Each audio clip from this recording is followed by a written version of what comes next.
Welcome back to our CASA RPL PPL tutorial series. In episode 9, we're tackling a question every pilot should understand. What can increase your takeoff and landing distance? Let's break it down together. As you might know, runway surface conditions also play a crucial role in landing performance. If the runway is wet or contaminated, the landing distance can be significantly increased. While surface contaminants may cause some additional drag by striking the landing gear and parts of the aircraft, their most significant effect is the reduction of friction between the wheels and the runway. As a result of this reduced friction, braking effectiveness decreases, significantly increasing the landing distance. These effects can be clearly seen in a graph showing the required stopping distance for a given ground speed under different runway surface conditions.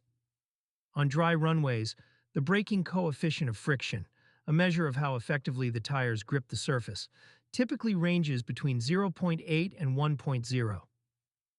On wet or contaminated runways, it can drop below 0.2. Consequently, as shown on the graph, the required stopping distance for the same ground speed can increase by 300%, or even more in severe conditions. An increase in pressure altitude or temperature causes a decrease in air density, which negatively affects aeroplane performance.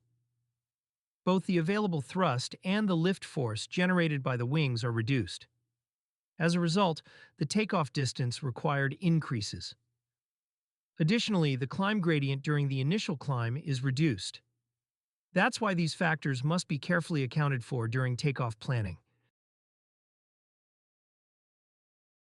A decrease in air density also affects landing performance. Because the wings generate less lift in thinner air, the airplane must fly faster to stay in the air. This results in a higher landing speed, which increases the required landing distance.